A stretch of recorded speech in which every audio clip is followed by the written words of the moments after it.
अजय आलोक हमारे साथ अब जुड़ चुके हैं, दोबारा जुड़ चुके हैं। अजय आलोक जी, आपने सुना परिवारवाद को लेकर भी उन्होंने सवाल यहां पर उठाया हुआ है। उनका यह कहना है कि कई सारे ऐसे परिवार हैं जो उनके साथ में थे, वो आज आपके साथ में वहां पर नजर आ रहे हैं। आपके उप मुख्यमंत्री भी कहीं ना कहीं परिवार से ही जुड़े हुए हैं, आपको भी तो पता है। आप बिहार की राजनीति शायद बाकी लोगों से ज्यादा जानते होंगे, तो आपको भी पता है कि वो भी परिवारवाद के हैं। दामाद की बात यहां पर की जाती है, जीजा की बात यहां पर की जाती है। साहिल जी, सबसे पहले परिवारवाद का डेफिनेशन बहुत बार इन लोगों को समझा चुका हूं, लेकिन जानबूझ के ये समझने को तैयार नहीं है। परिवारवाद का मतलब होता है कि पेट में बच्चा नहीं आए, लेकिन पता रहेगा कि अगला इस पार्टी का राष्ट्रीय अध्यक्ष यही बच्चा होने वाला है। पेट में कोई पैदा नहीं हो, बल्कि बच्चा हो। तेजस्वी को यह पता था 1995 में कि आगे जाके अगर राजद की सत्ता आई तो मुख्यमंत्री मैं ही बनूंगा। परिवारवाद ये होता है। परिवारवाद ये होता है कि राहुल गांधी को पता था कि कांग्रेस जब भी सत्ता में आएगी तो प्रधानमंत्री वही बनेंगे। ये होता है परिवारवाद। राष्ट्रीय अध्यक्ष प्रथम पद हमेशा एक परिवार के लिए रिजर्व। ये है परिवारवाद। ये परिवारवाद नहीं होता है कि बाप एमपी और बेटा भी एमपी। ये परिवारवाद नहीं होता है। अगर बोलने का है तो बोलिए। तो अपॉइंटमेंट्स, मैं पूछता जो हूं, अपॉइंटमेंट्स की लालू जाती है यादव वो क्यों परिवारवाद बनेंगे नहीं 5 जुलाई को आरजेडी का अध्यक्ष? कोई दूसरा नहीं है। अरे ये भी नहीं होता है कि दूसरा अध्यक्ष नहीं लेकिन यादव भी क्यों बनेंगे मुख्यमंत्री? किसी कीमत पे बनाना है मुख्यमंत्री। जरा एक मिनट दोनों को शांत करिए। सत्य प्रकाश मिश्रा से हमारा संपर्क हो चुका है अभी, ठीक है? सत्य प्रकाश मिश्रा, जल्दी से आपका जवाब, क्योंकि इसमें ना इसके पीछे की, क्योंकि प्रधानमंत्री की ये 5वीं विजिट है बिहार में पिछले कुछ दिनों में, और खास करके भोजपुरी इलाके में 3 हफ्ते में दूसरी बार प्रधानमंत्री यहां पर आ रहे हैं। तो वो भी जरा राजनीति समझ लेते हैं। आशुतोष भी हमारे साथ जुड़े हुए हैं, पहले आशुतोष के पास चलेंगे। देखिए, 3 हफ्ते में दूसरी बार भोजपुरी इलाके में प्रधानमंत्री की रैली हो रही है। एक मिनट साहिल जी, जी साहिल जोशी जी, हाँ बोलिए। आपका संपर्क टूट गया था, मैं आपके पास आया था। जी बोलिए, चलिए बोल लीजिए। अभी संपर्क है, मैं कह दूं। आपने इस कार्यक्रम की शुरुआत करी है लाइन से कि क्या बिहार में विकास की राजनीति पर मोदी जी या नीतीश कुमार जी राजनीति करेंगे। मैं आपको याद दिलाना चाहता हूं साहिल जी, नीतीश कुमार का पूरा जीवन विकास की राजनीति पर खड़ा है, ईमान की राजनीति पर खड़ा है, सुशासन की राजनीति पर खड़ा है। मुझे नहीं मालूम आपको पता है, आप कभी बिहार गए कि नहीं गए? बिहार उजड़ा हुआ था। अरे उसी में तो छेद डालने की कोशिश कर रहे हैं ना, आंकड़े भी छेद निकालते हैं उसमें। नहीं, इनका फेडर डाउन करिए। नवल किशोर जी जरा प्लीज, आप जरा शांत रहिए। आप बीच में नहीं बोलेंगे प्लीज, बीच में नहीं बोलेंगे। नवल किशोर जी बीच में नहीं बोलेंगे। जरा नवल किशोर जी को शांत करिएगा। सत्य प्रकाश मिश्रा को खत्म करने दीजिए। अगर उदंड की तरह डिबेट करना है तो मेरी भाषा आएगी फिर। मैं सबको नहीं, आप बोलिए सत्य प्रकाश जी, बोलिए, आपकी आवाज सुनाई ये बताने जा रहा हूं कि जो नीतीश, नवल किशोर जी को जरा शांत करिए प्लीज, मेरी रिक्वेस्ट है। अरे यार क्या सत्य प्रकाश जी खत्म करिए बात, बोलिए। नवल जी का फेडर डाउन करिए, फिर मैं बोलूंगा। देखिए, जिस बिहार बोलिए, आपकी आवाज आ रही है। जो बिहार मिला था ना, वो जाति नरसंहार से भरा बिहार मिला था।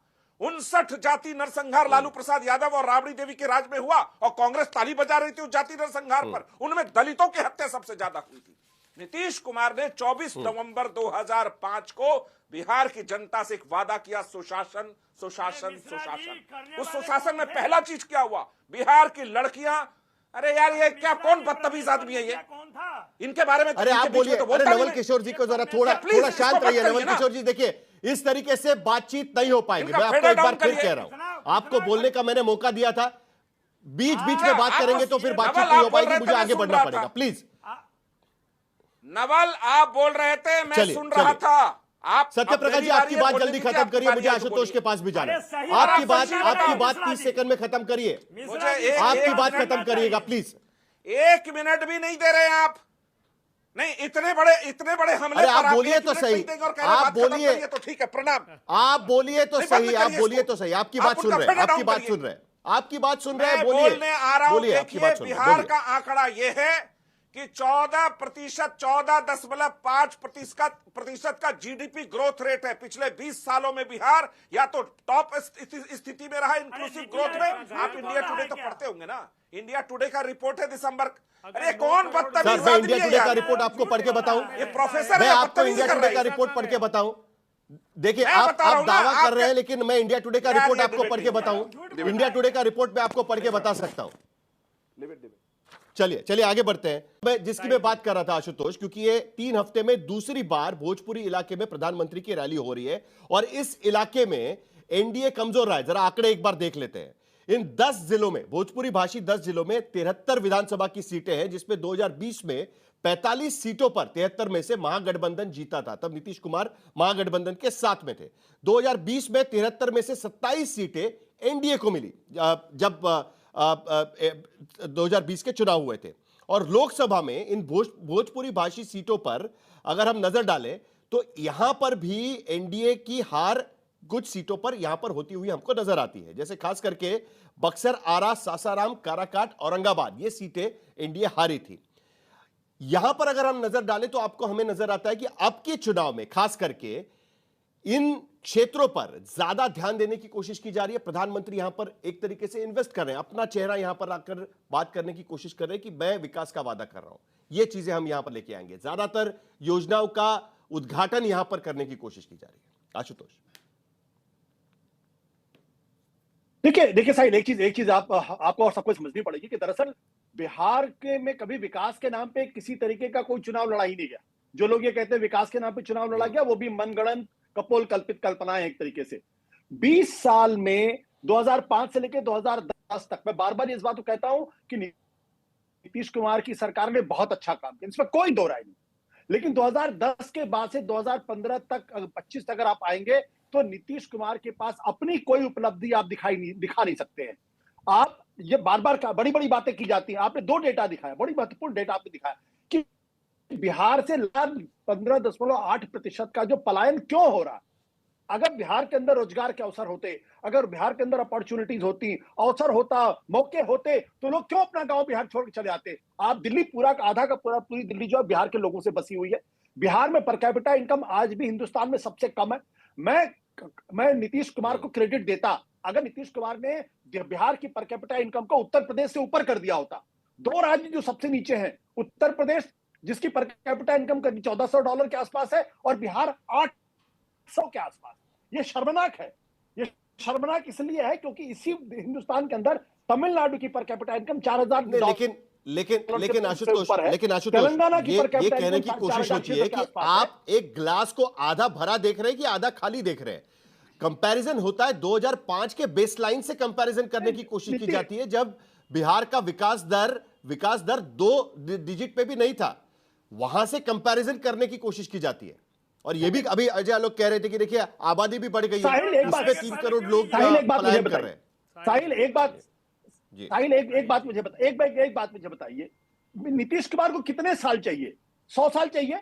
अरे 20 साल आप मुख्यमंत्री रहे वहां के, और उसके बावजूद भी आप बिहार को पर कैपिटा इनकम में एक पायदान ऊपर नहीं लेके आ पाए।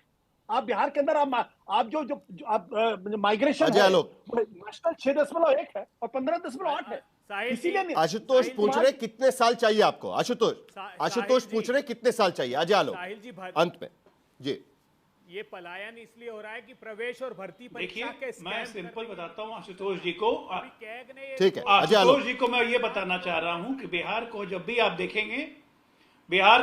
देखेंगे तो 2005 के बेस कैपिटल से आप ये देखिए कि जब भारतीय जनता पार्टी के साथ बिहार अगर रही है, नीतीश रहे हैं, चाहे 2005 से वो 10 का दौर हो जाए, चाहे 2010 से 14 का हो जाए या 17 से लेकर 21 का हो जाए, उल्लेखनीय कार्य हुए हैं। अगर नहीं हुए तो आशुतोष बताएं।